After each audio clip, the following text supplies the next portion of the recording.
Bom, primeiramente, deixa eu me apresentar. Eu sou o José Feres, eu sou o coordenador aqui do curso da graduação em Ciências Econômicas da IPGE. E aqui comigo também está a Flávia, tá? A Ana Flávia, né, que a gente chama de Flávia, que ela também é da nossa equipe e que abriu a câmera agora. Tá? E a ideia desse encontro eu vou falar um pouco sobre os nossos processos seletivos, tá? Na primeira meia hora, fazer uma exposição inicial, mas é para ser um bate-papo com vocês. A gente sabe que o edital unificado ele é muito longo, não sei se vocês já tiveram a oportunidade de ver o processo seletivo, né, o edital do processo seletivo. Ele é muito longo e algumas vezes as informações ficam um pouco perdidas. Então, eu queria destacar nessa conversa algumas informações importantes dos diferentes processos seletivos para que vocês fiquem cientes. E, no segundo momento, na segunda parte, eu vou responder perguntas, dúvidas que vocês tenham que eu não tenha endereçado na primeira parte. Tá? Fiquem à vontade para deixarem suas câmeras abertas. Se quiserem fazer perguntas depois, pode ser por áudio, pode colocar aqui no chat. A Ana Flávia está aqui para me ajudar a selecionar as perguntas depois. Tá? Mas é a oportunidade que a gente tem, tá, de tirar suas dúvidas. Tá? E chegou também a Natália. A Natália também é da nossa equipe, então, Ana Flávia e Natália, né, que estão com as câmeras abertas aí, nós somos, né, da equipe da graduação. Tá? Mas, então, fique à vontade na segunda parte para colocarem suas dúvidas, fazerem perguntas, alguma coisa que não ficou muito clara. Eu vou falar um pouquinho também, né, sobre as novidades do curso, né, as últimas disciplinas que a gente tem incorporado na grade da graduação, que são muito interessantes, a gente está sempre pensando, né, em como modernizar a nossa grade, mas a ideia, então, é nessa primeira parte, é fazer essa exposição. Eu vou compartilhar a minha tela com vocês, tá? Que eu tenho aqui os slides, depois a gente pode disponibilizar isso também. Para começar, né, o nosso processo seletivo, na verdade, ele tem 4 portas de entrada, né, para a turma 2025. Tá? A gente tem o concurso vestibular, né, que vai ser no dia 14 de novembro, que eu vou falar um pouco sobre ele. Tá? Então, essa é a primeira maneira de entrar aqui no nosso curso. Nós temos também o processo seletivo pela nota do Enem, né, que nós consideramos aí o Enem dos últimos 4 anos. Também é outra possibilidade, né, de entrar. Os diplomas internacionais, para aquelas pessoas que estudam em escolas que oferecem IB, ou o BAC francês, ou Abitur, nós também temos, né, um processo seletivo específico para esses, tá? E, finalmente, um mais voltado para quem já está ou já esteve em curso superior, que é a transferência externa e os portadores de diploma. Eu vou falar sobre esses 4 separadamente, né, e alguns detalhes sobre cada um deles, né, que eu acho importante que vocês saibam. E outra coisa importante também, que eu acho que algumas pessoas ficam na dúvida, é que vocês podem se inscrever simultaneamente em diferentes processos, né? Então, você pode, por exemplo, fazer uma inscrição para concorrer pelo vestibular e também fazer uma inscrição para concorrer pelo Enem. Não tem problema nenhum. E se for o caso de diploma internacional, pode fazer pelos 3. Né? Então, isso, tá, são processos separados, né? Quer dizer, então, né, são individualizados. Não há nenhum impedimento para quem queira fazer, né, a inscrição em 2 processos seletivos diferentes. Bom, eu vou começar falando dessa ordem. Eu primeiro vou falar um pouco sobre o nosso processo vestibular, depois sobre Enem, diplomas internacionais, e vou encerrar com a parte de transferência externa e portadores de diploma. Né? Bom, o vestibular, né, tem as datas mais importantes, então ele está aberto, né, como todos os outros processos seletivos também, e o prazo de inscrição vai até o dia 11 de outubro. Né? Então, estamos aí no último mês, né, as últimas 3 semanas em que está aberto. Tá? Então, já até o dia 11, as inscrições estão abertas, tem o site aqui, e nesse mesmo site vocês encontram também, né, as inscrições para os outros processos seletivos. E a prova, esse ano, vai ser no dia 14 de novembro. Tá? A prova é realizada no único dia, manhã e tarde. Tá? Depois disso, nós divulgamos o nosso resultado no início de dezembro. está previsto para o dia 4 ao do dia 4 de dezembro, desculpa. E depois tem um período aí que a gente abre para solicitação de bolsas, mas bolsas, a nossa política de bolsas, eu vou deixar para falar um pouco mais na frente, com mais detalhes. Tá? Bom, o que é importante, né, saber do nosso vestibular? Né? O nosso vestibular tem características bastante específicas. Né? E aqui, isso está lá no edital, mas eu queria só chamar a atenção de vocês, primeiro, né, para os pesos de cada disciplina. Tá? Então, vocês observam aqui que nós temos, né, só 2 provas discursivas, né, que é uma prova de matemática e uma redação, e temos as provas objetivas que são de múltipla escolha. Somando todos os pesos que a gente tem em todas as provas, vai dar 30. Mas se vocês observarem... deixa eu ver se vai aparecer. Não apareceu, peraí. Se vocês observarem aqui, né, 16, né, dos 30, então, quer dizer, 60%, um pouco mais do que 50% do peso é para matemática. Tá? Então, a nossa prova discursiva tem um peso 12 no total de 30, e a prova objetiva tem um peso 4. Tá? Então, a matemática ela é mais do que 50% da nota final de vocês. Tá? E se vocês pegarem aqui também a parte de língua portuguesa, desculpa, a língua portuguesa e redação, vocês observam que vai somar aí 27 de 30. Então, 90%, tá, da nota final do nosso vestibular é em português e matemática. Tá? Outra característica também que é importante observar é que nós não temos provas ligadas às ciências da natureza. A gente não tem no vestibular prova de física, nem química, nem biologia. Tá? E a parte de ciências humanas é uma única prova objetiva, que é mistura de história, geografia e atualidade. Observa que ela, com o inglês, ela tem só um peso de 10%, né, no final, nota final. Tá? Então, só para lembrar para vocês, né, quer dizer, que a preparação, né, para o vestibular, né, da FGV, na parte de economia, vale a pena enfatizar, e eu vou mostrar depois no nosso site, a parte de matemática e também português, porque, né, 90% da nota final é baseada só nesses duas matérias. E a parte de matemática, ela tende a ser um pouco mais conteudista, né, cobrar mais conteúdos do que normalmente cai no Enem, por exemplo. Então, eu recomendo a vocês também, quem está pensando em fazer, né, o nosso vestibular, não só, né, focar, né, nessas disciplinas, mas também fazer as provas anteriores, que eu vou mostrar para vocês no Descontrato daqui a pouco, porque é um vestibular bastante específico, tá? Então merece uma atenção especial, né, principalmente para a parte de matemática. Tá? Bom, e no dia da prova, como eu falei, é concentrado num dia só, vai ser esse ano no dia 14 de novembro. Tá? Na manhã, né, vocês têm a prova discursiva, então vocês fazem a redação e a parte de matemática, e no período da tarde é a parte das provas objetivas de múltipla escolha. Tá? Então, só chama atenção também, né, para abertura dos portões também, né, cuidado, tá, que também eles, durante 15 minutos, eles fecham 15 minutos antes do horário inicial das provas. Tá? Então, atenção a esse detalhe, né, para não chegarem muito em cima da hora e acabarem, né, não conseguindo fazer a nossa prova. Tá? Então, né, tudo concentrado, manhã, provas discursivas, parte da tarde, provas de múltipla escolha. Tá bom? Outra coisa importante é que nós ampliamos também os locais que vocês podem realizar a prova. Apesar de ser no Rio de Janeiro o nosso curso, tá? Nós temos aí uma série de cidades, né? Não só Rio, São Paulo, né? E nas principais capitais e outras cidades importantes também de algumas regiões. Então, vocês podem, né, selecionar, quando forem selecionar o local da escolha de fazer a prova, vocês também têm essa opção, principalmente para quem não mora, né, no Rio de Janeiro, tem essa opção de fazer as provas em outros, né, sempre físicas, tá? Sempre tem que ser a prova presencial, mas a gente ampliou o número de cidades em que as provas serão aplicadas. Isso aqui também consta no edital, né? Procure com calma essa parte lá. Tá? Bom, aqui eu falei, né, quer dizer, sobre as provas anteriores.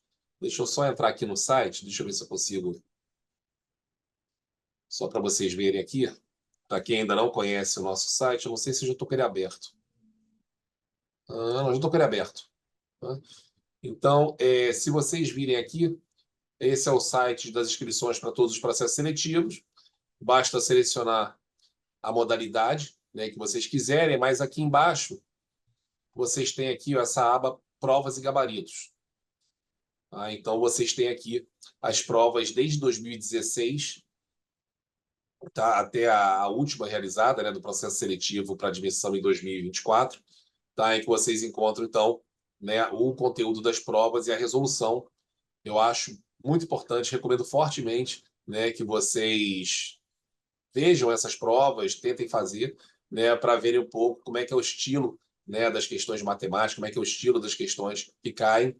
Também as provas objetivas, né, é importante vocês verem, tá, que é uma boa maneira de se preparar, dada as nossas especificidades. Pérez, teve uma pergunta no chat, se a prova de economia da FGV de São Paulo é a mesma. Não, tá? A prova é totalmente diferente, tá? São dois processos diferentes, tá?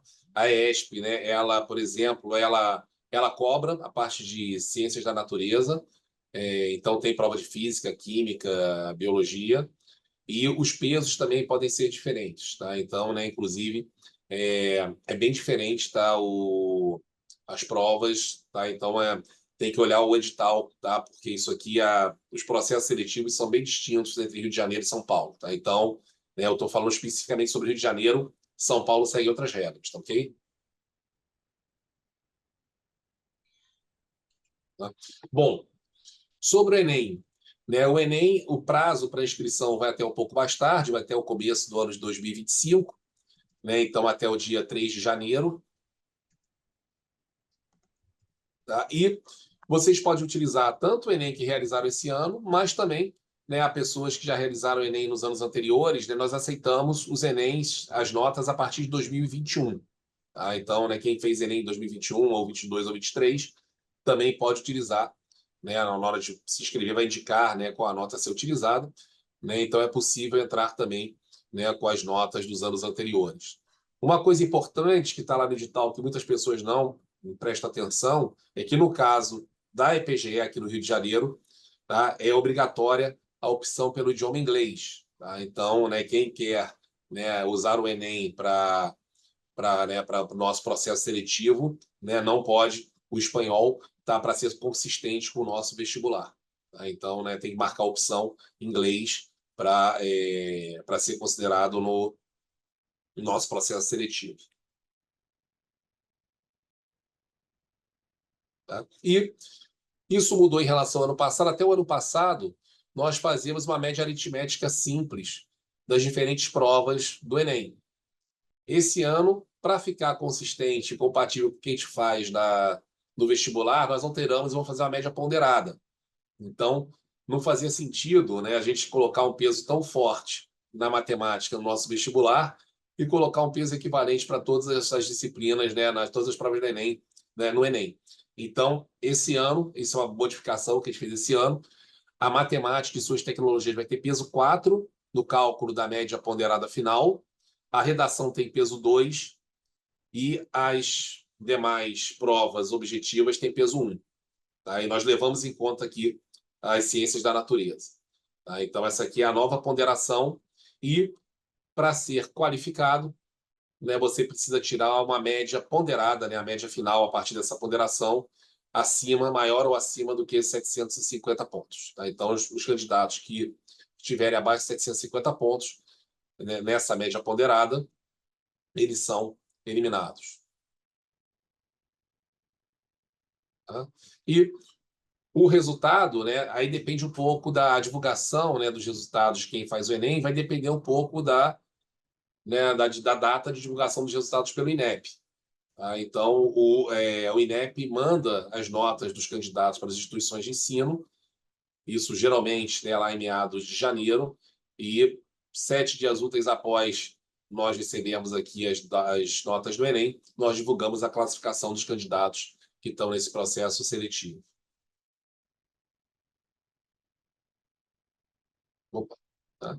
E a terceira modalidade são a admissão por diplomas internacionais. Tá? Então, quem estuda em colégios, né, no ensino médio que oferece diplomas internacionais, o prazo também, final de inscrição, desculpa, é 2025 aí, tá? É o mesmo do Enem, tá? Então, 3 de janeiro de 2025.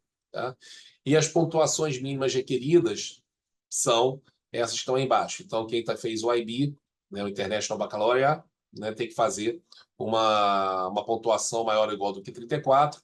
Né? Quem tem aí a pontuação do sistema alemão Abitur tem que ser menor ou igual do que 2,3. O SAT americano é maior ou igual do que 1.200. E o BAC francês tem que ser uma nota maior ou igual do que 10. Tá? Claro que isso é a condição necessária. Depois nós ranqueamos naturalmente os candidatos, né, a partir das notas que eles obtêm. Mas isso aqui é a pontuação mínima requerida para ser considerado apto a participar do processo, a não ser eliminado. Tá?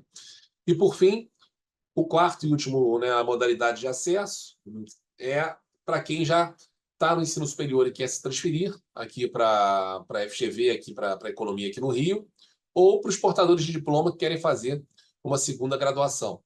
Tá? Então, aqui nós temos, né, para esse caso, nós temos 10 vagas, né, em ciências econômicas. Né, todos os cursos aqui da FGV do Rio de Janeiro, né, oferecem 10 vagas, tá, destinados para esses candidatos. Esses candidatos têm um processo à parte, né, tem um edital também que está à parte disponível no nosso site. A data, né, vai até o dia 14 de novembro, né, a data de inscrição, e depois esses candidatos passam por uma avaliação escrita, que é uma prova de português e uma prova de matemática, tá? E por uma entrevista também, tá? Com a coordenação e com alguns professores, no dia 28 de novembro. Tá? Então, esse aqui eu não vou entrar em tantos detalhes, mas também tem lá no edital que está disponível na nossa página. Bom, queria falar um pouco sobre, sempre pessoas perguntam muito sobre como é que é a política de bolsas aqui na Fundação. Tá? Então, nós temos várias modalidades de bolsa, também está tudo disponível, tem um edital específico de bolsas, né, que fala quantitativo de bolsas, a natureza de cada uma, quem se qualifica, mas eu vou tentar resumir, né, a nossa política de bolsa em alguns slides aqui, tá? Né, para depois abrir a palavra para vocês. Tá? Primeiro, nós temos a Bolsa Mérito, que é aquela atribuída pelo desempenho ou no vestibular ou no Enem. Nós não temos Bolsa Mérito para quem está fazendo o processo seletivo por diploma internacional, nem por transferência externa. E qual o motivo? Porque, geralmente, o pool de candidatos, né, de diplomas internacionais e de transferência externa é muito pequeno, então nós não temos muito como comparar os candidatos em termos de desempenho relativo. Já vestibular e Enem, nós temos uma quantidade grande, então a gente consegue, de fato, falar que aquele grupo, né, de primeiros colocados se destaca porque ele foi comparado com um número bastante grande de concorrentes. Então, as bolsas méritos são restritas ao vestibular e ao Enem, mas eu volto a elas daqui a pouco. Tá? Nós temos as bolsas por demanda social.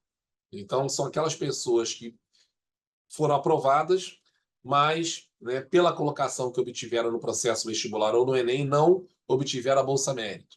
E aí, essas pessoas têm que entrar com a solicitação. A Bolsa Mérito é atribuída automaticamente também, né, para aqueles que obtiveram as primeiras colocações. Não precisa fazer demanda nenhuma. Tá? As pessoas que não ficaram nas primeiras colocações, mas foram aprovadas, podem solicitar a bolsa por demanda social, que vai ter uma série de regras aí que eu vou falar daqui a pouco para ser atendidas. É o segundo tipo de bolsa, e eu vou falar de novo a característica uma por uma. Tá? Nós temos algumas bolsas adicionais, né, que podem ser atribuídas durante o curso, tá, pelo desempenho já dentro da faculdade, eu vou falar sobre elas mais para frente também. E, por fim, nós temos um sistema de financiamento, né, que, apesar do nome Bolsa Restituível, no fundo, é um sistema de financiamento estudantil, como o FIES, mas, né, operado com recursos da própria Fundação Getúlio Vargas e não recursos governamentais. Tá? Então, vou falar um pouquinho sobre cada um deles tá? E quem faz jus a cada uma dessas bolsas. Bom, começando pela Bolsa Mérito, esse ano nós vamos distribuir 7 bolsas para os primeiros colocados do vestibular, bolsa integral. Tá? Então, se você está no processo vestibular e se colocar entre o primeiro e o sétimo lugares, você tem 100%, né, de bolsa pelos 4 anos do curso, atendendo alguns pré-requisitos ao longo do curso, ter uma média 7 ao longo do curso de desempenho nas notas, mas essas 7 pessoas, em princípio, já começam com a bolsa integral. Tá? E no Enem, são os 3 primeiros colocados, mas a média ponderada tem que ser acima de 800. Tá? Então, é 750 para ser classificado, tá? Mais 800, além de estar entre os 3 primeiros. Tá? Então, são 2 requisitos na Bolsa Mérito via Enem. Primeiro, estar entre os 3 primeiros, e o segundo, né, ter uma média ponderada igual ou superior a 800 pontos. Okay? Então, esse grupo aqui, né, automaticamente já tem a bolsa atribuída. Não precisa nem demandar, né? Não precisa nem pedir. Tá? Assim, se ficou nessa colocação, né, quando chegar lá se chegar o boleto, vai chegar o boleto com valor zero, tá? Que já está isento de cobrança desde o primeiro mês do curso. Tá? Bom, depois disso, a segunda modalidade é a bolsa por demanda social. Então, suponha que uma pessoa, um candidato, não conseguiu passar entre os primeiros colocados, então não foi recipiente de uma bolsa mérito, mas, né, por questões de capacidade de pagamento, né, precisa de uma bolsa. E aqui, né, na fundação, a gente tenta ser, né, o mais generoso possível em bolsa. Eu diria que em torno de 30%, né, dos nossos alunos de graduação têm bolsa. Mas aí, quando vai para uma bolsa por demanda social, né, é uma combinação entre o desempenho acadêmico no processo seletivo e tem que comprovar a insuficiência de recursos. Né? Então, assim, esse processo tem que enviar uma documentação para comprovar a renda. Né? Essa documentação passa primeiro por uma análise do nosso grupo de assistentes sociais, vão dar um parecer, né, a partir do tamanho da família, dos indicadores socioeconômicos da família, eles dão um parecer sobre o percentual da bolsa. Tá? E esse parecer, então, segue para o comitê de bolsas, que decide sobre a alocação. Tá? Então, vai ser uma combinação entre a posição no vestibular, né, se a pessoa está bem, né, posicionada, mesmo que não ficou, né, nas primeiras colocações, ganhou a bolsa integral, mas, né, e de fato, né, não tem condições econômicas para pagar a mensalidade, então a bolsa de demanda social, né, vai variar de, né, até 100%, se for uma pessoa, né, dependendo do caso, tá? Mas essa aí é sob demanda. Essa aí vocês têm que solicitar, né, fazer uma solicitação no período, né, que eu vou mostrar novamente depois. Então, tá? Bom, eu esqueci de falar aqui sobre bolsas adicionais. As bolsas adicionais são as bolsas que são atribuídas ao longo do curso. Tá? Então, por exemplo, né, se o aluno não conseguiu uma bolsa no processo, né, logo no vestibular ou no Enem, e fez um excelente primeiro período conosco, né, teve notas realmente muito boas, ele pode entrar, né, com a solicitação no fim do semestre e também no semestre consecutivos de bolsas por desempenho acadêmico. Tá? Que a gente, né, Bolsa Mérito tem a ver vestibular e integral. A bolsa por desempenho acadêmico geralmente são bolsas parciais, que podem até ser gradualmente aumentadas, né, para aquelas pessoas que, né, mostram um desempenho, né, bastante, né, de excelência aqui ao longo do curso. Então, por exemplo, né, fez um primeiro período conosco muito bom, né, com uma média bastante alta, nós atribuímos 15 ou 20 ou 10%, né, de bolsa. Se mantiver essa performance, né, pode entrar com nova solicitação no segundo período, nós aumentamos. Então, é uma maneira também, né, de premiar o desempenho daqueles que, porventura, por alguma eventualidade, não conseguiram ir bem no nosso vestibular, mas que provaram o seu mérito durante o curso. Tá? Então, nós temos bolsas aí, são bolsas parciais, tá? Não vai ser bolsas imediatas de 70%, 80%, mas são bolsas que a gente pode ir aumentando gradualmente a depender do desempenho do aluno. Além disso, tem as bolsas de monitoria, mas essas são mais voltadas para os alunos, né, de segundo ano, né, que se destacaram nas disciplinas, né, do primeiro ano e assim por diante, né? Mas os alunos que forem monitores também fazem jus a uma bolsa de atualmente R$ 700 por cada disciplina na qual ele atua como monitor. Tá? Bom, então, tem todas essas modalidades, né, de bolsa que nós distribuímos. E, além da bolsa, tem o nosso financiamento. Tá? Aí não é, apesar desse nome, né, mas na verdade é mais um esquema de financiamento estudantil, né, muito parecido com o financiamento público do FIES, né, que durante a faculdade o aluno não paga, ele vai acumulando, né, um empréstimo, uma dívida, né, e tem 12 meses de carência depois de formado, né, para começar a pagar. Né, e esse valor é corrigido apenas pelo índice da inflação. Tá? Não tem juros real, né, então é outra forma também, né, para aquela pessoa que não tem condições financeiras, se porventura não tiver bolsas disponíveis, né, pode pedir o financiamento. Tá? Aí as bolsas adicionais, como eu já falei antes, né, eu pensei que eu não tivesse aqui, eu não tinha visto essa última linha, tá? Elas são baseadas em desempenho ao longo do curso, todas passam por um comitê de bolsa e, claro, que todas também estão sujeitas à disponibilidade. Pérez, tem uma pergunta sobre o programa de seleção de talentos. Assim, o programa de seleção de talentos, na verdade, ele é um programa à parte, ele não é das escolas. Tá? Esse é um programa direto da presidência, que ele é voltado para alunos do ensino público, tá? De excelência, tá? Que tem alguns critérios de seleção, eu não sei todos eles, mas eu sei, por exemplo, que alunos medalhistas que tiraram medalha de ouro no BMEP, por exemplo, que são de escola pública, eles podem se candidatar ao programa de seleção de talentos. Tá? E aí, primeiro, tem que ser admitido no programa. Tá? Admitido no programa de seleção de talentos, tá? Aí tem que ir à página do programa. Se você puder depois, Flávia, colocar aqui o site do programa, tá? Para colocar aqui do lado para quem tiver interesse. Eu não peguei isso antes. Tá? Então, assim, uma vez no programa, se você fizer o vestibular da FGV para qualquer que seja a escola do Rio de Janeiro, pode ser administração, direito, economia, se passar, tá, e for do programa de seleção de talentos, né, que pode ser medalhista ou não sei se tem outros critérios, você tem direito à bolsa integral, a uma ajuda de custo e tem também um alojamento disponibilizado aí nos 2 primeiros anos do programa. Tá? Então, mas, de novo, essas bolsas não são administradas pelas escolas. Tá? Então, assim, o que eu apresentei aqui foram as bolsas que são concedidas pela economia. Tá? O programa de seleção de talentos tem um orçamento à parte, ele é administrado à parte, então, primeira coisa, tem que entrar no programa, tá? Que não tem a ver com a escola, tem que ver quais são os critérios. Tá? E aí, né, quer dizer, se passa no vestibular, tá? Então a gente também a bolsa é concedida automaticamente, tá? Pelo programa. Tá, ok? Mas aqui, como eu falei, mas esse programa não tá? Não está nesse quantitativo de bolsas que eu falei aqui, porque ele não é administrado pela escola. Tá? Mas nós recebemos muitos alunos no ano de 2023, se eu não me engano, foram 17 bolsistas do programa de talentos. Tá? E esse ano nós temos os 7, né? Caiu um pouco, mas todo ano nós temos uma entrada também pelo programa do CDMC. Tá?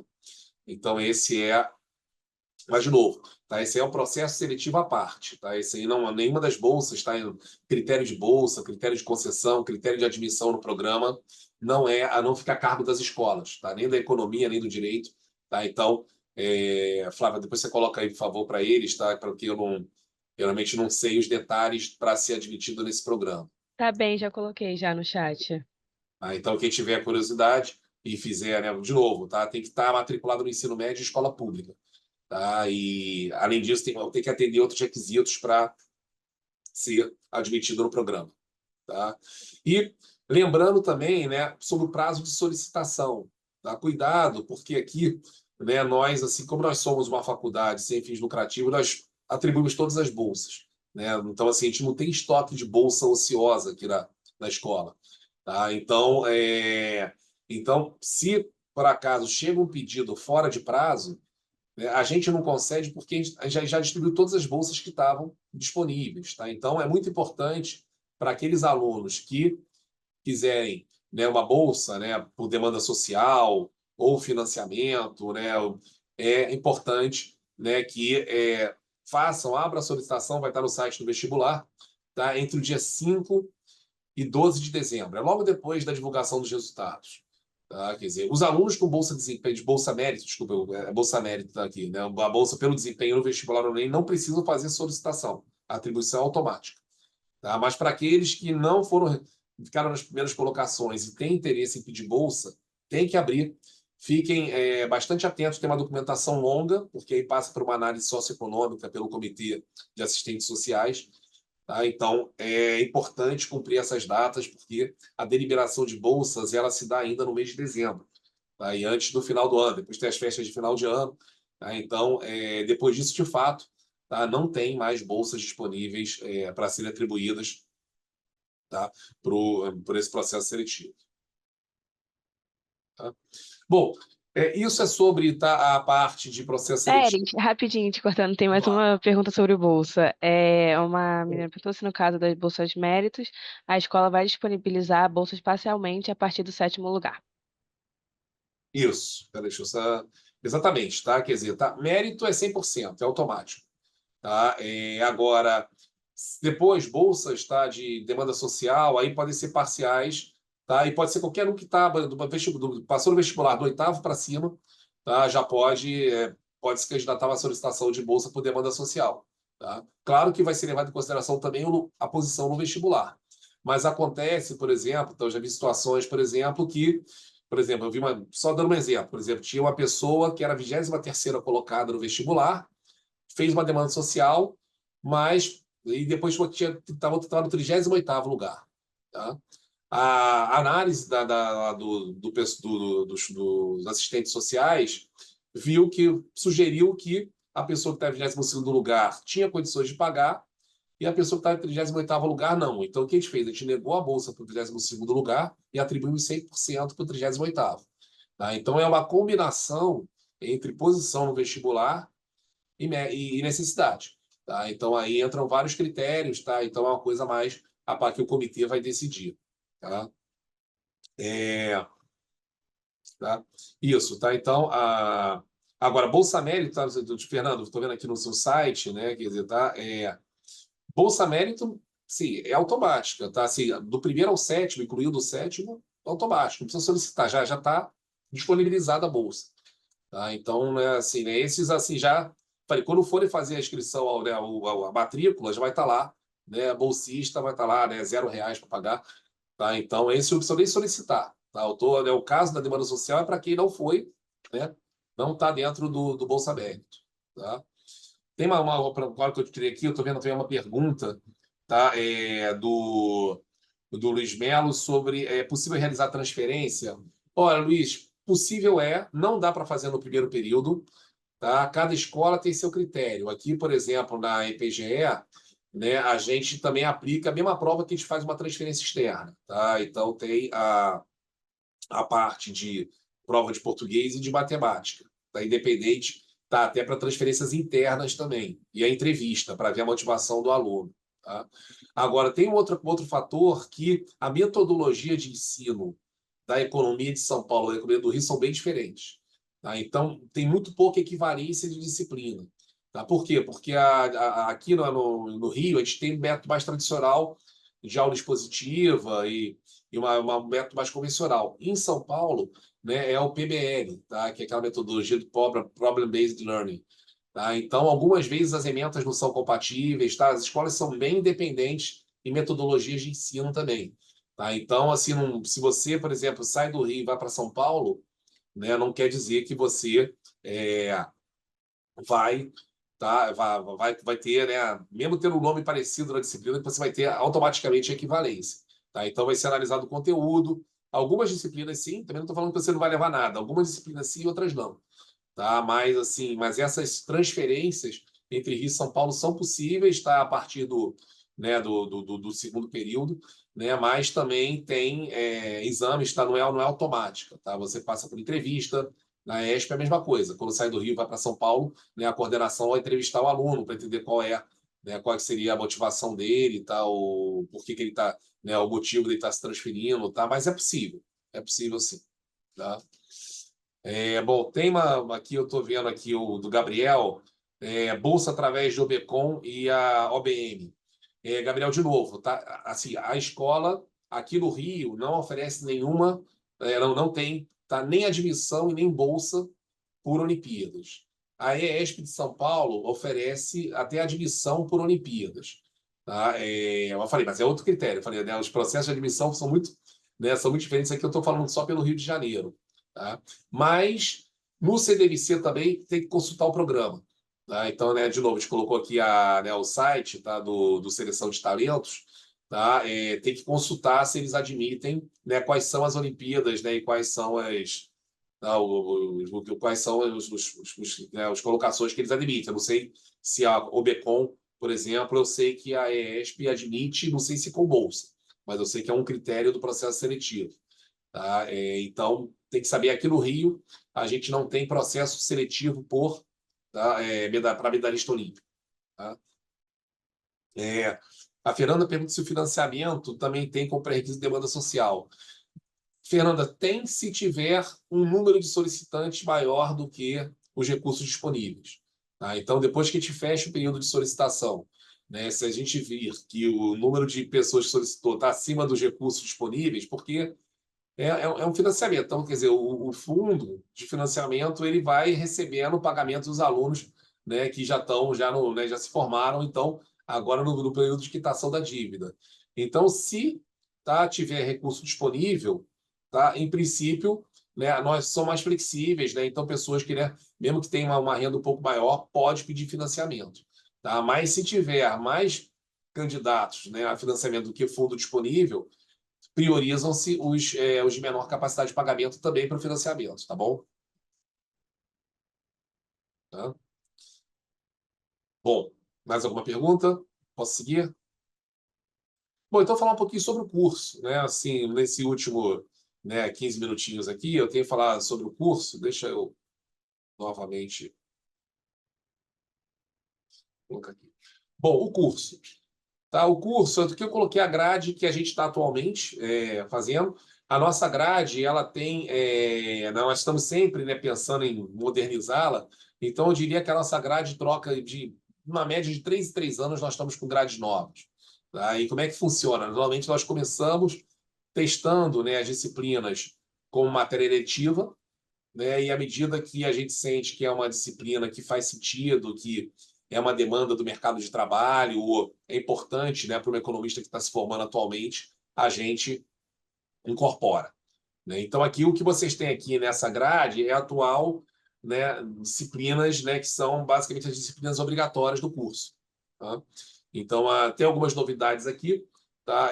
Mas basicamente, isso eu acho que eu sempre falo, né, assim, a gente coloca essas cores porque a economia é uma ciência social aplicada, né? Então, ela tem 3 grandes componentes. Né? O primeiro componente é o que está em verde aí, são as disciplinas que a gente marcou em verde, que são as disciplinas de teoria econômica. Né? Então, é onde vocês aprendem como os agentes econômicos eles tomam decisões e interagem no mercado. Né? Então, por exemplo, como é que os investidores, né, vão definir estratégias de investimento de modo a diversificar o portfólio para conseguir o maior retorno, dado o nível de risco que eles estão dispostos a tolerar. Ou como uma empresa vai definir a política dela de preços e quantidade de produção, dada a estrutura, né, de mercado que ela está atuando. Pode ser um mercado altamente competitivo, pode ser um mercado monopolista, se ela for uma empresa que tem uma patente. Então, claro que a estratégia dela vai mudar dependendo da estrutura de mercado e da tecnologia que ela tem. Então, vamos entender isso na teoria da firma. Na teoria do consumidor, nós vamos entender como os consumidores tomam decisões. Isso tudo que eu estou falando é microeconomia. E na macroeconomia, a gente está interessado também em entender como as decisões de política econômica elas se refletem em impactos nas decisões das famílias e das firmas e também nos agregados econômicos. Né? Então, se a taxa Selic, né, a taxa de juros aumenta, qual é o impacto disso no investimento, no consumo das famílias, no nível de desemprego, no crescimento econômico, isso tudo a gente vê nas disciplinas que estão em verde aí, tá? Vocês veem que são todas elas realmente que é o núcleo duro do curso. Tá? Em amarelo, tem as disciplinas de matemática, de métodos quantitativos em geral, e computação. Tá? Então, vocês observam também, né, que isso foi uma inovação que a gente colocou já a partir de 2020, nós começamos a enfatizar a parte de programação no curso. Então, vocês veem que no segundo período, vocês veem aí que tem laboratório de computação aplicada e computação, né, que a gente acha importante, desde o começo do curso, o aluno já se sentir confortável em trabalhar com algoritmo, saber programar, né, entender a lógica de programação, né? A ênfase hoje em dia, né, aqui no primeiro ano, é a linguagem de Python, né, que é a linguagem atualmente mais usada, junto com R, nos cursos de economia, mas muito mais do que a linguagem, é importante entender como é que se constrói bem um algoritmo, como é que é uma boa sintaxe de programação, porque a linguagem passa, né? Depois, daqui a 5 anos, certamente vai ser outra linguagem, né? Quando eu me formei em economia, as linguagens eram muito diferentes das de hoje, mas se você aprende uma boa lógica de programação, né, você se sente, né, uma pessoa apta, né, a navegar entre as diferentes linguagens, tá? Então, assim, e além disso, está colocando também, né, dentro da, né, essa necessidade de trabalhar com dados econômicos, a gente colocou aqui o laboratório de dados econômicos, que é no 4º período, tá? E depois nós temos 2 inovações aí, que é dessa grade nova, que é o curso de Machine Learning, lá no final, né, que é para o aprendizado de máquina, que você vai tentar fazer previsões, modelos de previsão econômica sobre vários agregados, pode ser de inflação, né, de outros tipos, né, de previsão, a partir, né, de métodos que usam, né, intensamente dados econômicos. Tá? E também tem aí a sequência né, na microeconomia aplicada, que é uma área muito ligada à política pública, que é como você usar os métodos econométricos, né, para avaliar as políticas públicas, né? Se o custo-benefício das políticas públicas está sendo justificável, né, manter as políticas públicas. Então, a gente está aí, né, inovando um pouco nessa parte de métodos quantitativos. Observa aqui, né, que nós temos o nosso curso aqui de economia aqui da Fundação do Rio. É um curso que tem 3 cálculos. É um curso bastante que tem uma opção clara por método quantitativo. Então, nós temos 3 cálculos, inclusive, né? Cálculo de uma variável, que é o cálculo 1, cálculo de várias variáveis é o cálculo 2 no 2º período, mas o cálculo 3 ele é de equações diferenciais e também de controle ótimo, né? Que a gente acha importante, né? Para formalizar bem os modelos dinâmicos, né? Então, os modelos macroeconômicos, em que você tem que ver a evolução de estoques, e isso é muito importante você também ter, né, uma base boa de equação diferencial e outros métodos de controle ótimo. Então, a gente tem essa opção, tá, talvez seja o curso, né, com a carga matemática um dos mais pesados aqui do Brasil, mas essa opção não é porque a gente acha bonito da matemática, a gente gosta de matemática sim, mas a gente acha que um economista bem formado ele tem que ter uma base quantitativa, não só para quem quer ir para a academia, mas também para o mercado.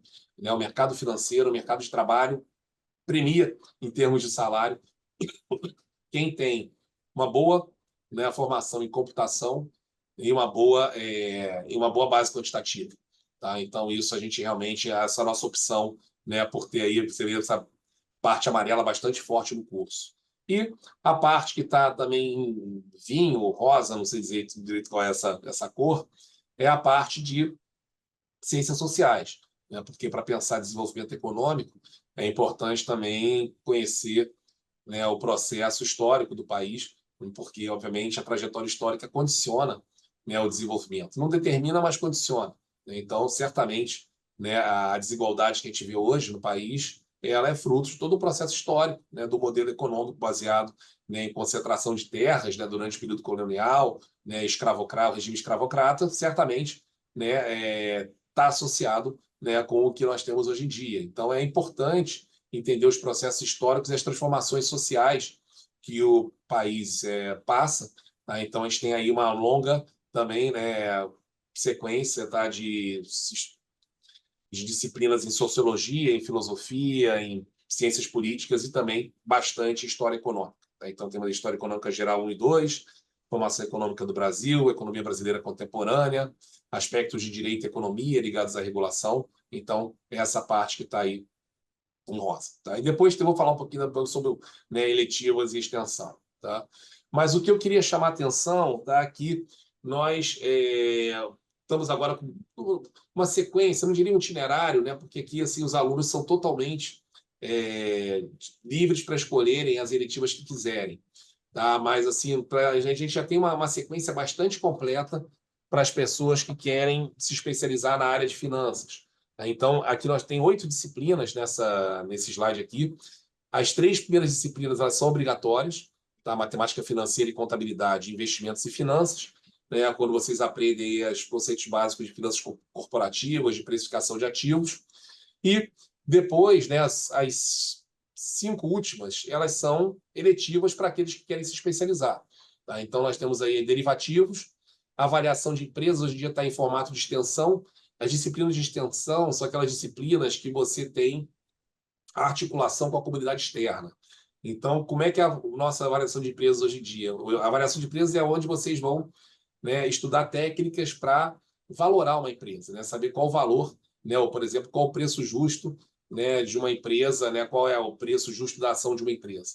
Tá? Então, como é que é uma disciplina de extensão? Hoje em dia, a gente faz uma parceria com um banco, não uma empresa de investimento do setor financeiro, do mercado financeiro. Essa empresa, ela sugere, né, uma empresa para ser analisada, e aí a gente divide, né, a turma em diferentes grupos para fazer uma competição, né, de grupos que vão fazer esse trabalho de valuation, de avaliar a empresa. Né? E aí tem uma apresentação pública em que nós convidamos os representantes, né, do mercado financeiro para, né, julgarem qual é a equipe que faz a melhor exercício de avaliação.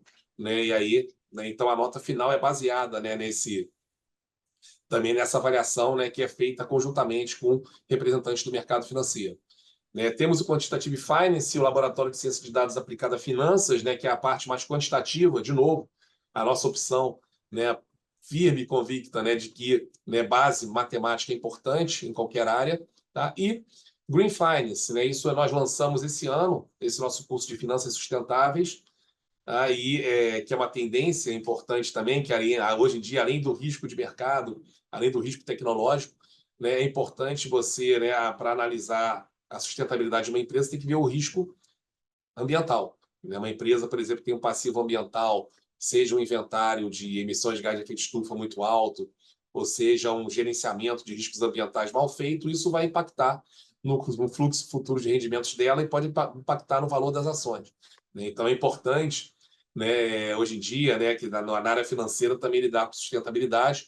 E esse currículo aqui, a nossa ideia é preparar o aluno, aquele aluno que quer seguir uma carreira no setor financeiro, no mercado financeiro, já para fazer o primeiro nível da certificação CFA. Né? O CFA é uma certificação internacional, né, a mais importante internacional para quem quer fazer uma carreira no mercado financeiro, uma carreira internacional. Tá? Então, esse CFA ele é em 3 níveis. O primeiro nível ele é basicamente baseado em conteúdos, e nós já moldamos a nossa sequência aqui de finanças, né, pensando em preparar nosso aluno para já estar pronto, ao terminar essa sequência aqui, tá com toda a bagagem necessária para ter um bom desempenho no exame nível 1. Tá? No nível 2 e nível 3 tem a ver também, já para quem já está no setor profissional, tem a ver também com gestão de processos. Mas, né, eu acho que a gente está com um curso aqui bastante moderno, bastante alinhado, tá, com o que tem aí de mais recente em finanças. Tá? Tanto finanças quantitativas quanto a parte ambiental, né, a parte de derivativos, está um curso bastante desenhado, bem desenhado. Tá? De novo, a gente também tem, né, deixado mais robusta a nossa grade de programação e ciência de dados. A gente acha isso também fundamental hoje em dia, né, para uma boa formação de economista, ter essa familiaridade, né, com programação, com construção de algoritmos e ciência de dados, né, que é o quê? Você saber trabalhar com grandes massas de dados para extrair informação a partir desses dados e a partir daí tomar decisão. Tá? Então, os 3 primeiras disciplinas, elas são obrigatórias também, tá? Já estão na nossa grade obrigatória, que já são bem intensivas de programação. Depois disso, para aquelas pessoas que querem realmente, né, se especializar, nós temos aí, né, um curso específico de R e de Python, que são as 2 linguagens da atualidade para quem faz economia, que são mais utilizadas na academia e no mercado. Tá? E também temos, né, dado esse caráter, né, do meio ambiente hoje em dia importante, tem o laboratório de meio ambiente, que é para trabalhar com dados geoprocessados. Né? Então, por exemplo, quem vai trabalhar com a questão de desmatamento, mudança climática e economia, por exemplo, vai trabalhar com dados climáticos de satélite, vai trabalhar com dados de uso da Terra, que são dados georreferenciados. Então, é importante saber, por exemplo, né, compatibilizar esses dados georreferenciados com dados econômicos. Tá? Então, a gente tem aí esse laboratório de meio ambiente que é todo voltado para isso. Tá? E, por fim, né, o que a gente também tem, a gente tenta sempre, né, trazer, né, para a grade da graduação o que tem de mais moderno, né? Por isso que a gente está sempre tentando, né, trazer, né, modernizar nossa grade, né, e lançar uma grade nova, né? A gente não muda muito, mas sempre assim, melhorando, né? São aprimoramentos, né, a cada 3 anos. Então, assim, a parte ambiental, hoje em dia, além do laboratório que eu acabei de falar, que é para treinar, né, o trabalho com dados georreferenciados, a gente também tem várias disciplinas de economia ambiental, né? Tem a Green Finance, né, que é a mais ligada a finanças, nós temos a economia ambiental, que é a parte de valoração ambiental, né? Como é que você valora economicamente, por exemplo, um hectare de terra desmatada. Nós estamos também com uma eletiva de economia comportamental, né, que é uma área, né, que vem ganhando bastante força dentro da economia, né, que tenta, que é bastante multidisciplinar, que tem contribuições não só da teoria econômica tradicional, quanto da teoria da psicologia econômica e também da neuroeconomia, né, para tentar explicar comportamentos que nós observamos, seja no mercado financeiro, seja em marketing, né, mas também é uma abordagem que a gente também já tem, né, um curso, né, na graduação.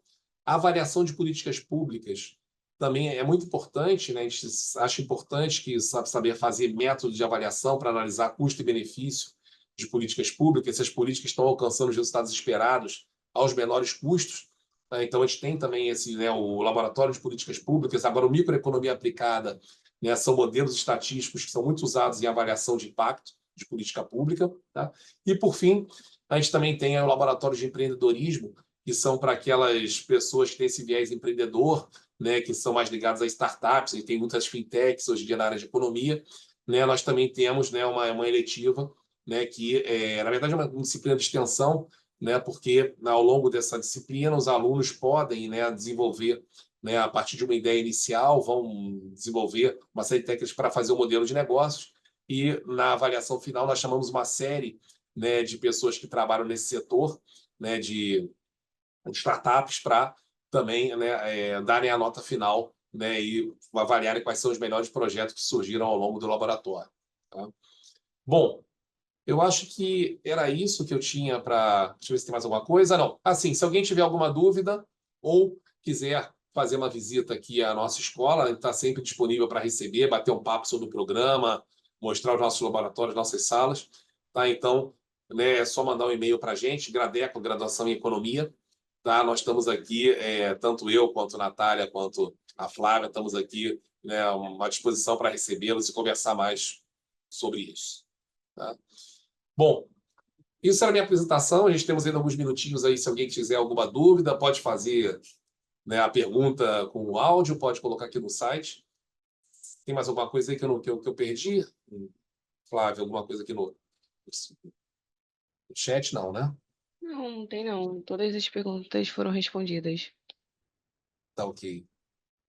Bom, pessoal, se alguém então não tem mais nenhuma uma pergunta, tá? Bom, primeiro eu também desejo a vocês aí boa sorte para quem vai fazer o nosso processo seletivo, viu? Sucesso aí. Espero, né, que vocês tenham um bom desempenho e espero também encontrá-los, né, quem sabe nos corredores aqui da Fundação, né, no ano que vem.